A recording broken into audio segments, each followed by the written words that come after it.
In your face, guys. In your face. Absolutely. Oh, yeah, Absolutely. Oh, it will be amazing. Anyway, that's us kicked off. Thank you, Sandy, for coming on again. Only not even 24 hours since you were on with Jerome. Yeah, I don't understand. Well, the good news is, right, I'm just going to ask the same questions of Jerome, and hopefully you'll get the answers as good as you did last night. It all depends. You know how dorky I was. Not at all. Not at all.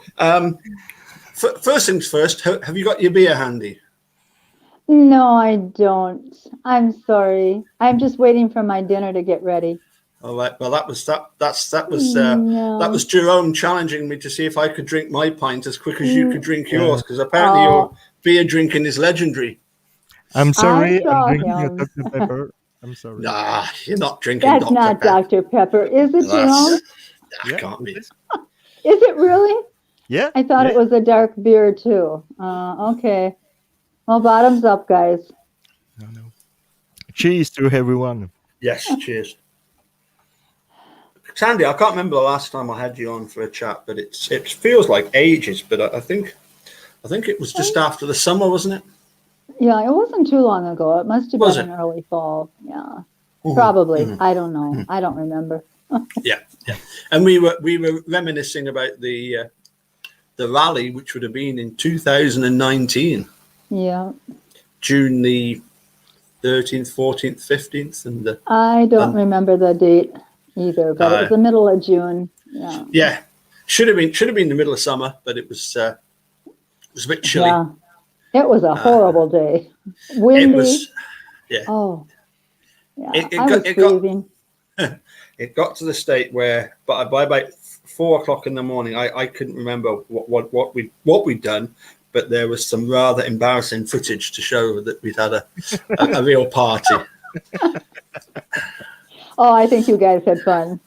Oh, we did, yes, yeah. We always do. You know, I mean, that was one of, I suppose, for 4 years at least, was my favorite pastime, was baiting the dude, you know, and he would take the bait and he would give it back to me with plenty, you know, and it was just back and forward.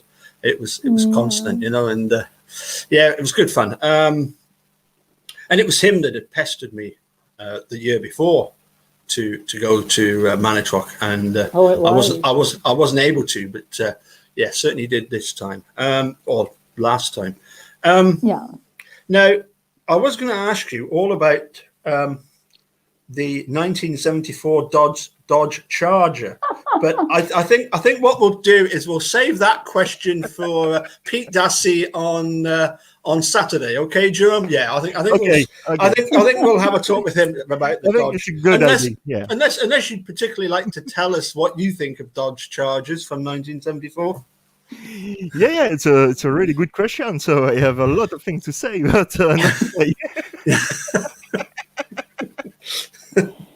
Stephen had a 73 Dodge Charger. Did he? I see, right? Really? Wow, it's a nice car. Yeah. And he tells me that now they make them with 4 doors, and he said, "How silly is that? That's not a Charger. That's a 2-door car." I don't think I've ever seen one with 4. So Sandy, I don't know if it's a case in Scotland or in UK, but in Belgium we really love ancient American car, like in the 50, like in the 60, like in the 70. Oh my God, we love that. But indeed, really, really. But in fact, we cannot buy a car and give back them in Belgium because they are not agree to. You are not agree to go on the road with this kind of car because they are not. They are not okay if you. Restrictions. There are restrictions, but we really love your car. Really, it's so beautiful.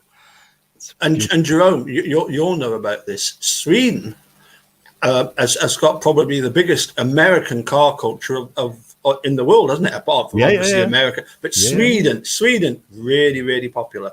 But yes, what I think what Jerome is saying is that there are certain restrictions that certain cars can't be driven on certain roads in certain countries. And you know, it was the same with a lot of British cars that got imported to America. Yeah, it's They true. they had to have certain specifications changed.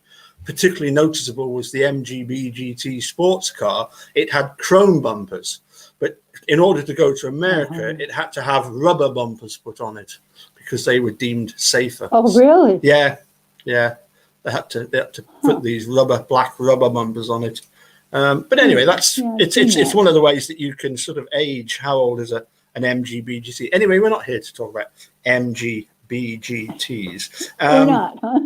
No, because at the moment we're waiting for the Court of Appeals. And you remember Roll Griffin? Yes, Yeah, I the do. Dutch fella. Yeah, he's been in touch recently to say, look, sorry guys, I've been too busy with COVID, or as he called it, I think if I get it right, he was referring to the appalling efforts in Holland to try and cope with COVID, as he put it. But he was never very keen on any of that, any of the sort of government attempts at tackling COVID. I don't think in any country other than maybe Australia and New Zealand. But what he did say was, you know, I sent him a note and said, look, we're just waiting on a response to Kathleen Zellner's the last brief that was filed. Any idea when that was filed? Can you remember? That was filed 8 months ago today. 25th of June. 8 months ago today. Yeah. Yeah. So it's based on other cases. There's another case that's going through the Court of Appeals. I think we're looking at sometime from now onwards, anytime within the next couple of months. I think we could expect something. Is that what Steve's expecting? He'd like it today, but we had talked about it too. That would be probably March or April. Yeah. Hopefully not past April. Yeah. But he wants it. I just talked to him a few minutes ago, and he said he wants it today. He's waiting. Well, you know, we would have been quite happy, you know, 7.5 months ago for their decision. Yeah. But at least I don't know about you, Jerome, Sandy, but I get the sense that the Court of Appeals on this occasion, they are looking at it sensibly. This Paul Riley does seem to be handling it very well, and you know, given the fact that we've had such awful abuse of the system by Angela Sukovic. Oh, yes. You know, I mean, she took months and months and months to write 11 pages. You know, that a child could have written in an afternoon. Yep. Yeah, it's true. Yeah. She had it in for Stephen before there was ever any Kathleen Zellner writing petitions. I had talked to her a long time ago about the wrongful death suit. Right. And she had refused to sign it. And it was the Halbach family that wanted to dismiss it, get rid of it. Yeah. And she refused to sign it. And Steve had to actually force her into it a year later. Yeah. She never said the words that she thought he was guilty. She didn't have to. I could tell by the way she talked that she thought he was guilty and she was going to stick by it. But she's one of the good old boys, you know. Yeah. Friend of Kratz and company, and they're not going to go against each other. But I have hope with the appellate court. I really do. I think this is a different ball game completely. Well, you know that the Second District Court of Appeals for Wisconsin that deals with this, with both Manitowoc, Sheboygan, and I think a couple of other counties. You know, there's actually been history of the Court of Appeals admonishing judges in Sheboygan for exactly the kind of carry-on that Angela Sukovic has been involved in. You know, really? going against what the, you know, there was a case where a prosecutor wanted to drop a charge. It wasn't a major charge, but drop a charge, and the judge decided no, we're not going to drop that charge. We're going to carry on regardless. You know, and I did look into it in quite some detail. And again, it was Judge Paul Riley was it Paul Riley? It was certainly the Court of Appeals that said to this judge, this is not what you're there to do. Your job is to, well, sometimes we don't even know what their job is, but, right. but I mean, given the fact that the same Court of Appeals wrote just 2 paragraphs about Brendan Dass's appeal, such that the problem was that by only writing two paragraphs, there wasn't anything for anybody to go on. There was no analysis done of Brendan's case. So going forward, that created huge problems. And I'm gonna have a chat with Michael Cicchini next week about that. But I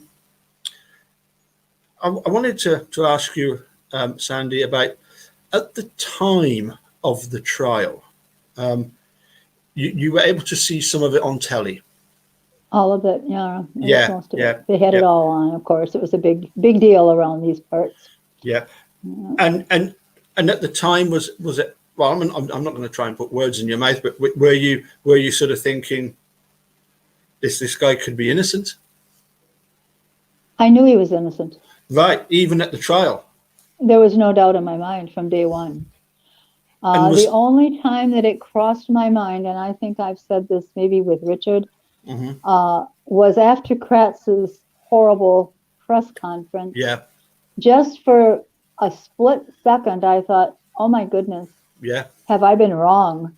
If all this happened, maybe I'm the one in the wrong. Well, that passed in just a matter of minutes. I've said from the very beginning there was no doubt, and this is before I knew anything about the evidence, the so-called evidence. I didn't know any of that, and I still did not believe he was guilty from day one, and nor did my husband that was alive at the time. Yeah. He didn't believe it either, not for a second. It just doesn't add up. And the more you dig into this case, the more it doesn't add up. And it just goes on, and people that haven't even paid any attention to the trial itself, but come on board now and start reading some of the transcripts from the trial and some of the information that there's out there, StephenAvery.org and such, they realize that there's so many discrepancies in this thing. And how could you say he was guilty? Yeah. How could the jurors say he was guilty? And that the original vote was 7 not guilty, 3 guilty, and 2 undecided. Yeah. I mean, certainly, I think for most of us that watched Making a Murderer, certainly for me, it was an insult to common human decency to behave like that towards 2 people, innocent people. But so, if you can just take us back, then, when did Sandy Greenman first hear the name of Stephen? I remember where I was when my daughter first told me. She said to me, "Paul, Dad," sorry, she said, "Dad." She said, "Have you ever heard of a place in Wisconsin called Manitowoc?"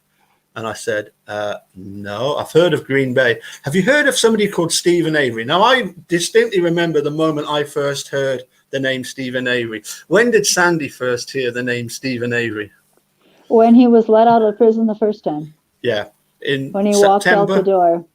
September I don't even remember the date. 03. I don't remember the date. But I know when he walked out the door, we were very interested in the case. We had not paid any attention to the case before that, about the rape or so-called rape. But we paid very close attention to that because it was such a sad story that he had spent all those years for something that he obviously had not done. And it was my husband that took a really big interest in it. I think most people know that now, that he was ill at the time, but he just seemed to gravitate to Stephen for some reason. And that was when he first got out. Well, then you kind of forget about it. He was going around with the Avery bill and different things talked about of him in the newspaper, but we didn't pay that much attention until the murder. And that's when my husband his ears perked up and he said, "That's not true. He wouldn't do that." And I thought, well, you don't know him. But it was that first thought, as soon as they said the word Stephen Avery connected with Teresa Halbach, the day that they found out that she was missing, actually, and the papers picked it up, and the news channels picked it up, all of course thinking that he was guilty and that there was no other way around it. He was guilty. And that was the start of things with us, because my husband said, you got to write to this guy and let him know that we know he's innocent. You have to let him know that. And so I did. And of course, my husband followed it too, until the day he passed away. But it was just something that we just knew. There was just, it's just something happens inside, I guess, where you just don't have any doubts. Sure. And this was long before I knew anything about what, as I said, the evidence or anything else. It was just that gut feeling that he was innocent and he was going to be railroaded. And still, when they arrested him, I still thought, no, they'll realize they're wrong and they'll let him out. Then there was the long 2006, and then there was the trial. And of course, I still didn't believe they were going to find him guilty. I still didn't believe it. I thought it was impossible for a jury to do it. But then, of course, I didn't know about the jury, what had gone on in that jury room until later. But yeah, it's just something that has followed me all these years, and close to 16 now, going on 16. It's a long time. As Paul pointed out, it was September the 11th, 2003. So it was exactly 2 years after the attack on the Twin Towers. 2 years. Right to the day, 3, That's something. I don't remember that. No, that he was let out. Yep. And in the, I'm going to ask then, you watched it on the television then, I suppose. I don't suppose you ever went across to see the court hearings, did you? I did a couple of times. Right. But I had to work. I had to hurry home from work because I was working in the early morning. And so I usually got out of work around 8:30, 9 o'clock. And I think I spent 2 days over there, and the other ones were on TV as quickly as I could get home. But sure.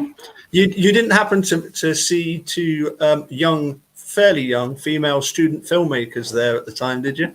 I did, but I didn't realize who they were at the time. And one suspects neither did Ken Kratz, et al. And the sheriff's department. I bet they didn't know what they were. I don't think so. No. Everything that they did was going to be highlighted in 20 hours. What obviously we're looking forward to, besides an opinion from the Court of Appeals, is the and I think Millbilly's getting very excited about this, of course, is the Andy Colburn civil suit case. Oh yes. Have you followed any of it? I don't follow it. No, I know there's supposed to be something coming up in March with it. I'm so disgusted with what he's doing and Griesbach's part in it. I mean, all I want to say is, poor baby, if you've been harassed. First of all, what kind of a lawsuit is this? He says he didn't plant the key. He can't prove he didn't, and we can't prove he did. So it's kind of a he say, she say thing on that situation. But as far as what other people have done to him because of Netflix documentary, all I can say is poor baby. I mean, is that really a lawsuit, or is it a frivolous lawsuit? It reminds me of Ken Kratz during the documentary. He talks about the fact that I've gone from being one of the most respected attorneys in the country to being one of the most reviled, and you think, like, saying, hold on a sec, so we've got to forgive all your sexting because you feel like you've been, you're so upset, it's like, for goodness sake, no, it does. The world doesn't happen like that, Ken. What you did got you where you are now, and it lost you your job as the Calumet County District Attorney, and you should have gone a long time sooner. And Kathleen Zellner is well on the way to completely unmasking, him. I know, Sandy, that you once said that you started to read his book, and in the end you just had to throw it away because it was just like getting so annoying. But I mean, how ridiculous is it that the former prosecutor is the one that's the disgraced attorney is being supported by none other than Mark Wiegert, because I got an email from Mark Wiegert saying, I stand by the integrity of the investigation and everything that was done in the case. You might want to read former District Attorney Ken Kratz's book, and you think, seriously, you're the elected chair for Calumet, and you're recommending somebody buy a book by a former disgraced district attorney. But of course, during season 2, we hear Kathleen Zellner talk about this, how obscene it is that this disgraced prosecutor is writing a book to try and keep his narrative going. Yeah. Oh, that's wonderful. And then he added a couple of chapters in the book. Apparently it wasn't selling well enough for him. And someone sent me those last, I think it's 2 chapters. And I'm mentioned in there, and I'm so thrilled that I've been mentioned in Ken Kratz's piece of crap. Absolutely. Absolutely. You're absolutely right. But it's from the beginning to the press conference. You can see you have made a good point, because it was a human reaction to hear this horrible story, and don't react to that. It's not possible. So I completely understand you, and Sandy, when you have heard this horrible press conference, once again in your mind, it can put you a doubt, because it's so horrible. But I have started to watch a lot of documentary and a lot of cases on true crime, and all the time the cops, the prosecutor, don't want to give to the press or for the people thing then they can use for the investigation. Though they don't want to release information to the press. They don't want, because sometimes, and here in this case, we have absolutely nothing. We have just Brandon with this coerced version, and go. It's like a go, and just after that, they go to the press conference to do this stuff. And from day one, this guy was looking for his own ego, for himself, to put him in the light. Yeah, I'm Ken Kratz. And everybody can see now who is this guy is, because I'm sorry, I have a lot of respect for everyone, but when I see somebody acting like that, I'm sorry, I can't respect him. I cannot. No.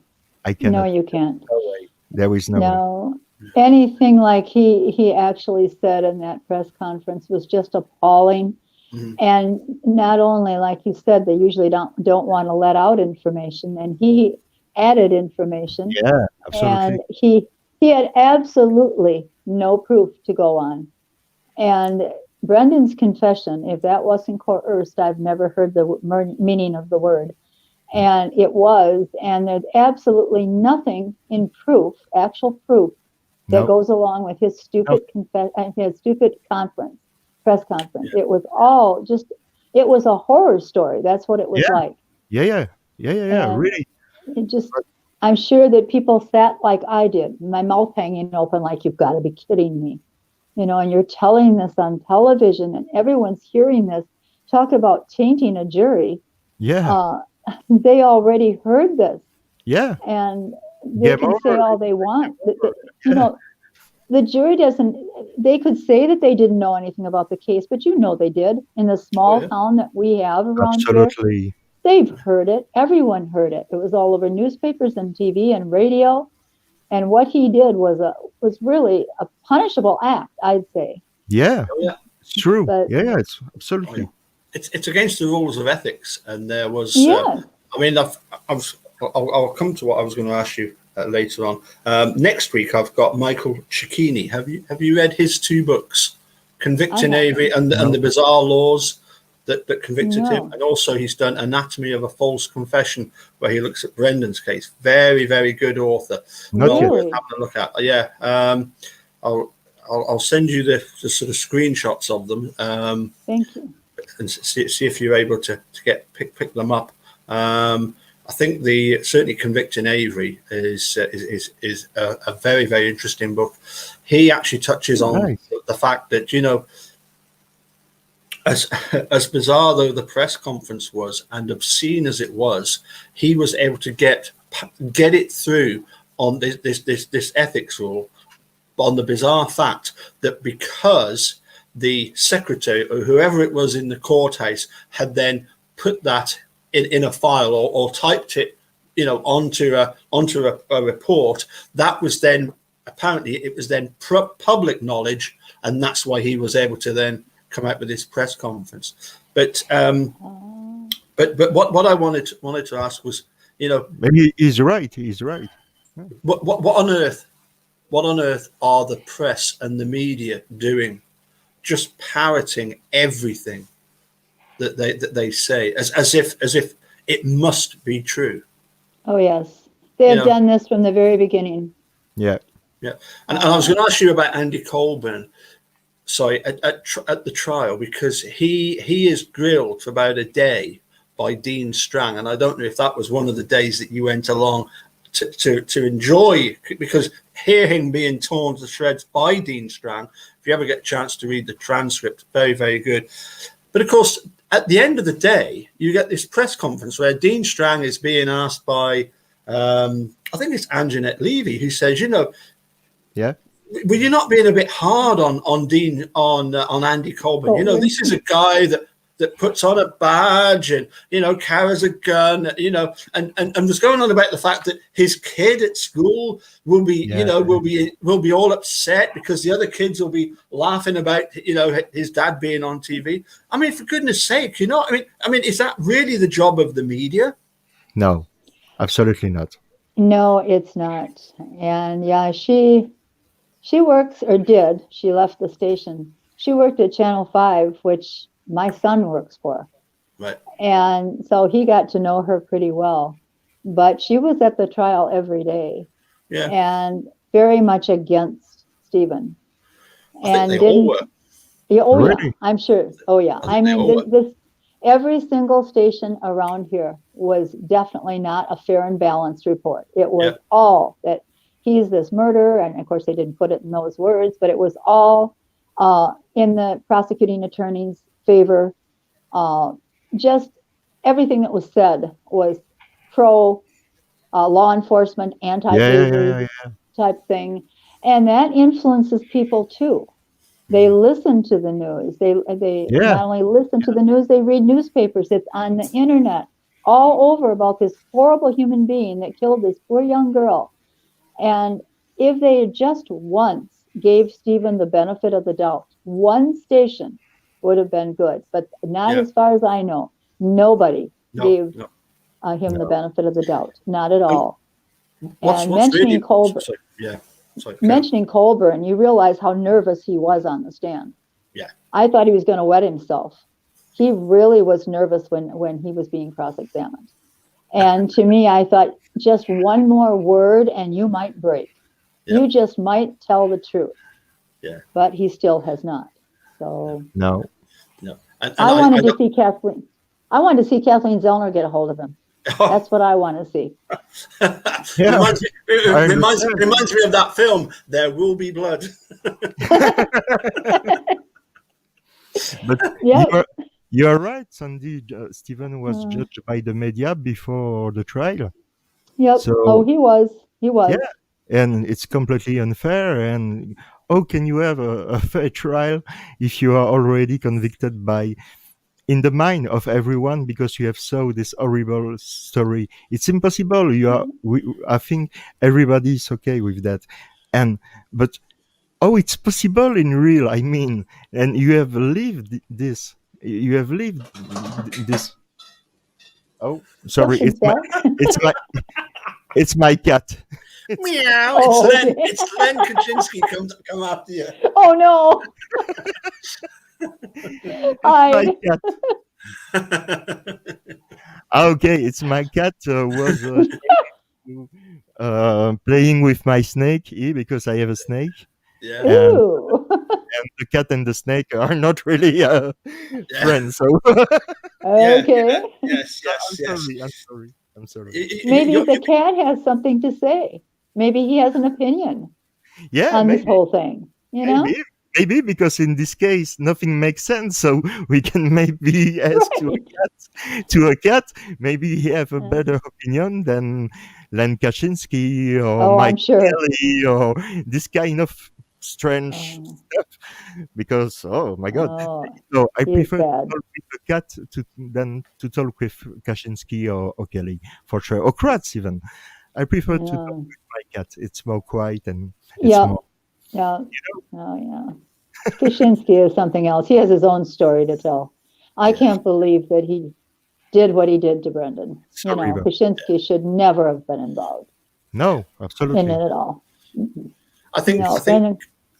again, it's one of these what if. I think if Kaczynski had been accused by Steve and Laura of simply ineffective assistance of counsel, then Mhm. then then I think he would have had his wrist slapped. But because they went after the conflict of interest, which let's face it, Yeah, anybody watching that can see that there's a conflict of interest. yeah, You employ an investigator to do to do another interview of Brendan to try and even reinforce. But apparently that was one of the reasons why even William Duffin didn't go along with the conflict of interest. But Right. certainly, I think if they'd have gone for ineffective, it's something like the difference between Sullivan and Coiler. Mhm. Are the two cases. Anyway, we're digressing. I wanted to ask you about, therefore, the one media member of the media that we do see, but that back in '03, when Steve is let out, Tom Kircher is actually there doing a really good spread about how bizarre was it that the sheriff's department and the district attorney Vogel could get it so wrong when Gregory Allen was being so well monitored, as it were, at that stage. Mhm. yeah. And it's interesting because Paul Ward says, was that, talking about members of the media, was that the one that said to Ken about his book at the Seventh Circuit? I think it's Colette Henry that actually asks Kratz about the book, but Tom Kircher is one of those other media guys that is in that huddle along with Emily Matasic. When Mhm. Ken Kratz gives that press conference at the Seventh Circuit. And Yes. I Oh, can't help thinking about something that John Farrack told me. He sent me that very picture of the Kratz giving his press conference at the Seventh Circuit, and you've oh, got yes. Colette Henry, you've Yeah. got Emily Matasic, Tom Kircher. I think there's one or two other faces that we recognise, but he said that apparently this is when obviously Kratz lived in Appleton, because he doesn't live there anymore, does he? No, the last I heard No. he was in Superior, but I don't know where he Yeah, really is. yeah, that's right. Yeah, somebody sent me a video of a group, a band that was playing, and there was a guitarist that. Okay, the picture was grainy. It did look like Ken Kratz, but this guy was a really good lead guitarist, and that is definitely not Ken Kratz's Not playing. Ken. He was a bass player. But no, the point is that and I'm only speculating. I don't know this for a fact. But when you put the pieces together, you think, interesting. John Farrack told me that Kratz used to regularly play golf with one of the reporters. It's Oh, not surprise really? me. Yeah. Uh-huh. And you wonder, who's the one that's likely to be the golf partner that he goes out playing golf with, Mr. Kircher? Who's Oh, the really? most likely of those? I I mean, didn't know that. can you imagine Colette Henry or Emily Matasic going around the No. golf course with No, Ken no, no, Kratz? no. No, No, they're not doing it. I No. don't think so. no. But It would have to be Kirsche. I think so. Anyway, Yeah. Well, But I hope they have fun. You know about Ken Kratz? I believe I've put one video on his own channel to show Ken Kratz. I don't know if you have seen this video, Paul. No, Which not one? Sorry. yet. About Ken Kratz. Yeah, the last one video he put on his channel was Ken Kratz. He saw Ken Kratz. I believe, are you there? If you if you are there, you can explain people. Was But it? he saw Ken Kratz and he filmed him Mm. and he put that on his channel. I think I was thinking you was aware All right. about this video. So Millbilly, sorry, got hold of footage of Kratz. Oh, right. Is it Kratz, aka Charles Darwin? Oh, Yeah, yeah. I tell you. I mean, we had a great laugh with Dr. Silkman about the fact that there was all of a sudden this guy was tweeting about the making a murder case, claiming to be a crime scene expert based in Adelaide of all places. You know, yeah. I mean, you know, how bizarre is that? You know, that apparently this guy knows of a couple of cases that occurred in Australia, but he's chiming in about this making a murder case. Right, you know, I mean, it was ridiculous what he was saying, but yeah, Yeah. that could well be But Mr. Kratz, couldn't it? you know, Paul, yesterday and the day before, I was thinking about something, and I don't know what you're thinking about that, but I think it's not so ridiculous. I was thinking to Tom Fassbender and Sherry Cullen. They don't Yeah. need to put Stephen Bluth on the RAV4. Imagine, I think they found Bluth in the RAV4. Yeah, Yeah, in the front and in the back. yeah, I think it was the Hmm. same Bluth, and it was not good for Fassbender. So yeah, he maybe asked Sherry Cullen, and it's not really crazy to thinking about that, to say, Sherry, can you put Stephen on the front and Teresa Bluth on the back, because he had already do something like that, if you Yes. remember well. Yes. So for Yeah. me, everybody is looking to find, oh, the cops are planting the evidence, oh, it was possible, but indeed, in fact, we don't know. Maybe it was just an asking from Fassbender to Cullen to say, hey, Sherry, please make me a favor, but say then the blood on the front is the Stevens blood and in the back is Teresa, like this. Hmm. I have something, yeah, for sure, Tom, but I can do have a mixture. Oh, Oh, it's mm. possible.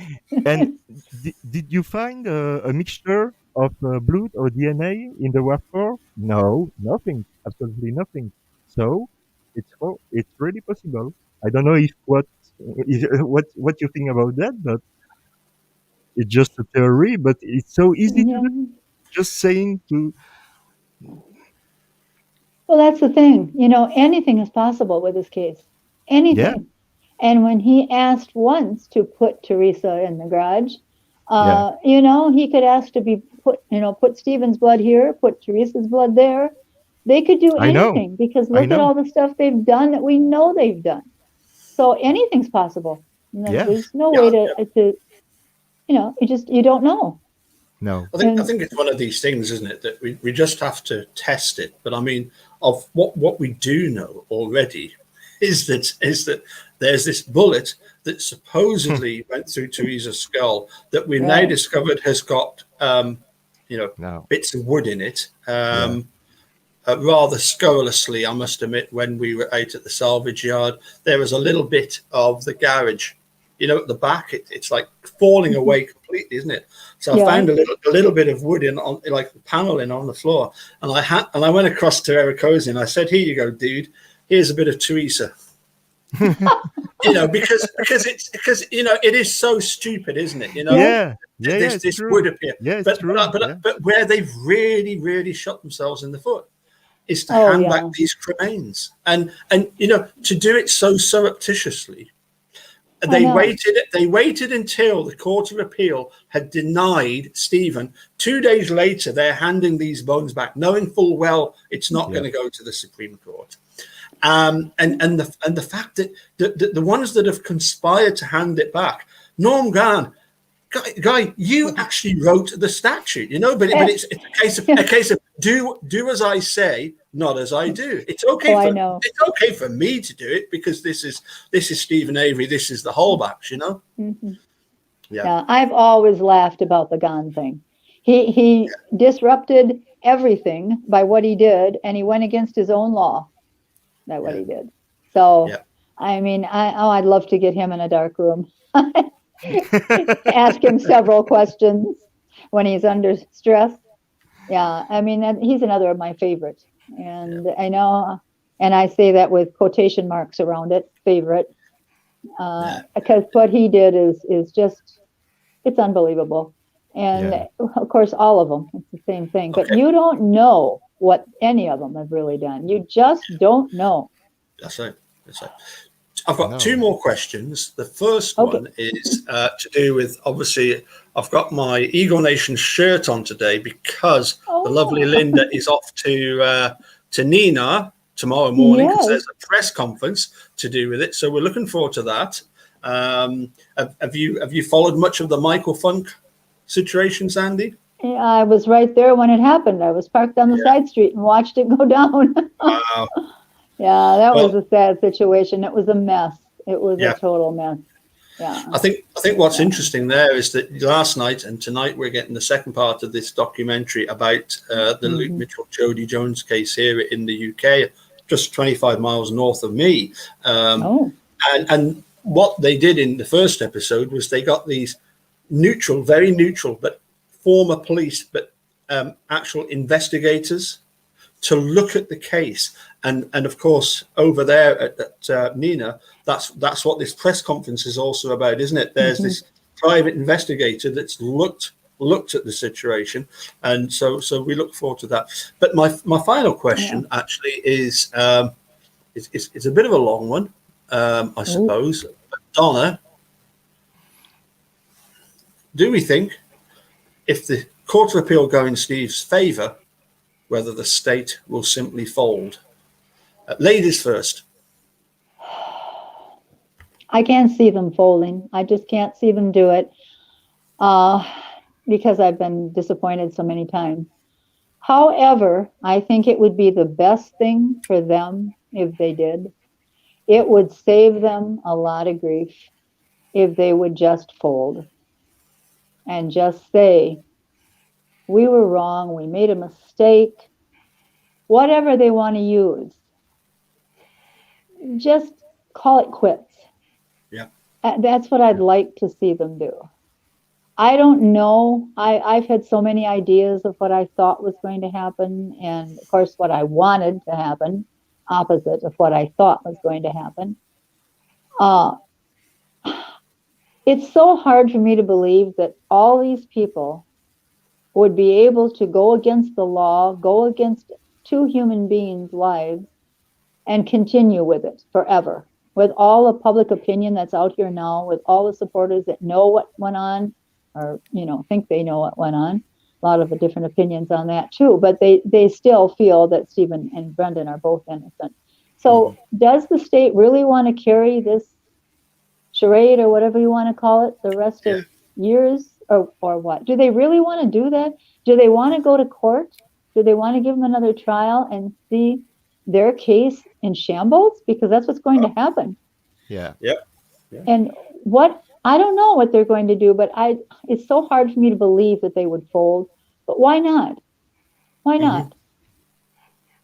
I don't know. I think we saw in the case of Sean Ellis, the documentary called Trial 4, exactly how the attorneys, the DA's office can formulate a sort of exit strategy, which says that we're not going to try this guy, but trust us, we would have plenty to have found him guilty on. But we just feel that because time has passed, Some people are no longer around and stuff like that. Memories have altered. We've decided we'll just not charge them again. But yeah. Well, they Jerome, could do that with Stephen's case. They could do that because so many of the people involved have left the state, retired, or Fallon was asked to leave, or whatever happened. And so they could easily use that if they wanted to. And it'd be a very nice exit for them, and sure would be for our side. Yeah. I mean, same question, Jerome, bearing in mind that, of course, not long after Making a Murderer came out, we saw footage of former Attorney General Brad Schimmel quoting the fact that he'd been in touch with the Holbachs to assure them that if it needed to go to a retrial, it would go to a retrial. Mm-hmm. And it just struck me again as it's bizarre that you would hide yourself behind the name of the Holbach family, because surely the point is that either there's enough to retry somebody or there isn't. Right. But do you need to get the family's opinion on this? No, absolutely not. And you're completely right. It's weird, but everything in this case is weird. But very much. But I've for this time I have good feelings for Stephen and for Brendan too, because if affects Stephen, affect Brendan. So I have really good feeling, and I think we really need justice this time. And because we need justice, we need love, and we need justice.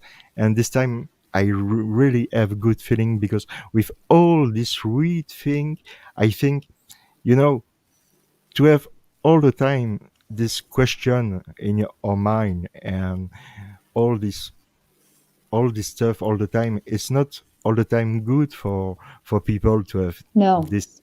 It's true. To have a distraction to, but I mean, I continue really to care, because it's mean a lot to me. Then again, today people are in this situation and they don't have justice yet and people die, they deserve justice, and we need to do something. And I have hope for this year. Really, I have really good hope for this year, and I think justice will be made. I'm so glad to hear you say that. I love it when people are positive with an optimistic outlook, because lately on the groups I've been seeing so much negativity. Yeah. And I don't feel that way, but it's hard when you read it constantly that these people are negative. And even just before I came on here, some guy was saying they're never going to get out. You realize that, right? They're never going to get out. So there's no reason to hope. But you're wrong. There's always reason to hope. And I don't plan on giving up that hope. If the appellate court dismisses it, okay, we'll go on. We'll go from there. Absolutely. And we're not going to give up. No. Never. But I'm hoping this year. Yeah. Sorry, Paul. No, carry on, Sam. Sorry. Oh, I'm just hoping it's this year too. Jerome, I'm glad to hear you say this year, because this is what I've said. This is going to be the year that something good happens for Stephen. Maybe it's just a new trial scheduled or whatever, but it's going to be a positive thing. I just know it. Yeah. If I'm wrong, then I'm wrong, but I don't feel I am. I think after all these years, you've got to continue hope, or you've got nothing left. And I wish these people would see this as not being negative on a support group. If you're there to support, let's support everyone, each other. And I just hate the negativity in there. I'm not going to say anything about it, but I hate it. And it's just, it brings you down. And it drains you a lot of energy. And it does. It's really not good for you, because you do that for the right cause and for justice and for love and people and I know you do your best, Sandy, and people there and people there drain your energy with stupid thing, with hate, and it's absolutely horrible. So Oh, well, it's been We a need long time, that's and we need yeah, closure. We need yeah, something good to happen, and from yeah, Stephen on to Brendan. And once they actually admit or whatever they're going to do that yeah, their evidence is a bunch of baloney, Mm. I don't know what they're going to do with Brendan because they've got to realize that his confession, if there's ever anything that was coerced, it's that confession. And I Yeah. mean, ask the questions like they did, like Wiegert Fassbender. My goodness, really? You put it right in his head. You didn't give him a chance to answer. You no, just told him exactly what to say. Might as well have. Yeah. absolutely, So I don't know how they can uphold that, but they did. So yeah, I would have to say that the Court of Appeals, whereas they failed miserably to even consider what Steve Drizzen and Laura Nyrider presented at Brendan's appeals hearing. 2 paragraphs was nowhere near enough. With the, to use a Ken Kratz term, the specificity with which Kathleen Zellner has pinpointed the problems in this case, the Denny situation, the Brady violations, the yes, Court 7. of Appeals cannot get away with a 2-paragraph dismissal of the case. there is no way. Right. There's no way. That's right. But what No I would way. what I would leave you with is this is funny, right? Have a look at this. I'm not giving the last word to Ken Kratz, by the way, but this is funny. So, Kratz recently told a local Fox affiliate that Making a Murderer directors Laura Riccardi and Moira Demos did not allow him to tell his side of the story, a claim they both refute. But I believe there to be 80 to 90% of the physical evidence, the forensic evidence that ties Stephen Avery to this murder that never to have been presented in this documentary. So have the state been sitting on this 80 or 90% of evidence and they're just waiting to show it at a retrial? I mean, what is this? What is this 80 or 90% of evidence that we never got to see? I mean, if you've got that evidence, why wasn't it presented at trial? Where is it? Yeah, Where is it? taking by the alien. Yeah, that's funny. And he can talk that way, but he doesn't put his money where his mouth is. He doesn't show us what he's got. No, but Where is it? like I told you before, he's looking for have light on him, whatever he says. Whatever he do or whatever he say, Yep, he want light on him because I think this guy definitely. have uh, an huge ego, and Oh, yeah, yeah.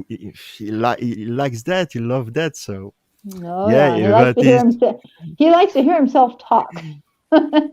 yeah, Donna, you are right. He's such a puppet. A He muppet, is a muppet, But a muppet, a a muppet, muppet. yeah, a but muppet. an Let's ugly hear it. one. A muppet. That's what he is. Yeah, The sad thing about it is that I think Kratz is a very smart guy, and if he'd have channeled his smartness into doing something good, I think he could have done good. But he's chosen to do what he's done. I don't think that he started off at a district attorney's office wanting to become the character that he's become. No. Maybe he's a victim of the system as much as a lot of other people are. He could be. yeah, He it's could be. possible. We Yeah, don't know. yeah. No. We don't know. It's true. Yeah, Well, when he contacted Stephen Yeah. and wanted to go and see him and help him write his book, Yeah. and said that Steve could admit to him that his guilt, and that he knew the case better than anyone, Kratz did. Yeah, So yeah. he'd be the one that he should admit the guilt to. And what Kathleen said, I think that was in the documentary also, he's not guilty, he's not going to admit guilt, but thanks for the DNA on the envelope of the letter. I got such a kick out of that. Oh, that was so cute. But thanks for the DNA. But no, I thought She's so that was, lovely. yeah, that was cute. I just thought that was so low down for him to actually want to come and ask Stephen to help him write his book and admit that he killed her in the book. And then, of course, Ken Kratz would get the credit Yeah. because he confessed to him. I Yeah. mean, really? That was the lowest of low, that in the press conference. But do these people, likes of the Uyghurs and the Fassbenders and the Kratzes and the Fallons and the Gans, are they is their vision so much in a tunnel that they do actually believe their own BS? I guess they do. Their tunnel vision is so strong that they can just see Steve at the end of it. They can't see to the left or to the right. They just have Steve straight on from the beginning. And they probably do believe the BS. They probably do. And that makes it worse because then they'll be all the stronger. Yeah, they'll be the stronger to fight. If they really believe that they didn't make any mistakes and that there's no possibility that Steve is innocent, then it's going to be worse because they're going to stick to their story and nobody can break it. And Yeah, it's I true, hope, Paul. Sorry. no, that's Sandy. okay. Go ahead. No, Jerome. yeah, you're right, Paul. You were talking with Sheriff Herman at the beginning, and he was completely agree with the fact that Stephen and Brendan was guilty, and there is no doubt in his mind. So, yeah, I think That's they a bad believe thing. their own BS. Yeah. Yeah. I agree. Oh, I Yeah. think they must. They must. They couldn't be sticking this tight to their No, story if no, they didn't believe it. Anyway, no. that little screenshot that I put up has completely frazzled Mr. Blue Spanner Man here. You can tell when somebody's annoyed when they start writing the whole lot in capital letters. I cannot imagine 80 to 90% of more proof Stephen and Brendan are innocent. So far, the 10 to 20% that we have seen has only proved that and that. Yep. Very true. Yeah. Very true. Well, I don't know where Kratz gets his dreams, but maybe he dreams at night and this is what he dreams about. And he actually believes, you know? Yeah, I Who knows? don't think we want to go into Kratz's dreams. I don't think so. No. Oh no! Oh my God! It's a nightmare. No. It'd be an It's a X-rated nightmare thing inside. here. I'm sweating just thinking about it. You can imagine what they're like. Oh Just my God. read some of his messages on Match.com. Yeah. Oh, I did. Oh. I did. Yeah. Just if you any lady out there, if you've got a short skirt and you've got red high-heeled shoes, watch out. I mean, he once did. I'm getting a bit muddled up, but he invited somebody to a mortuary, didn't he? Yes, he did. And on one occasion, he did say to the woman, "Could you pretend to be my girlfriend? And could you wear a skirt and red high heel shoes?" I mean, for This guy goodness. is so sick. Oh my God. Oh, we got a good laugh about him anyway. Oh. Anyway, I'm gonna say cheerio. Okay. And I'd like to invite obviously Jerome for a chat with myself and Pete on Saturday afternoon. And Sandy, if you're available and you want to pop in, you're more than welcome to come and join us as well. And we will explain to you we'll get Pete to explain all the advantages of a 1974 Dodge Charger as opposed to a 73 Dodge Charger. Oh no, the 73 is the best. Yeah. All right, that sounds like a plan. All right, guys, thank you for asking me, and have a good day. The rest of it, evening for you guys, I guess. Yeah. So Thanks. I will be leaving you now. So thanks a lot, guys. Love Thank you both. Sandy. We send you a lot of love. You know that. Yeah, I do. Thank you so much, and bye-bye.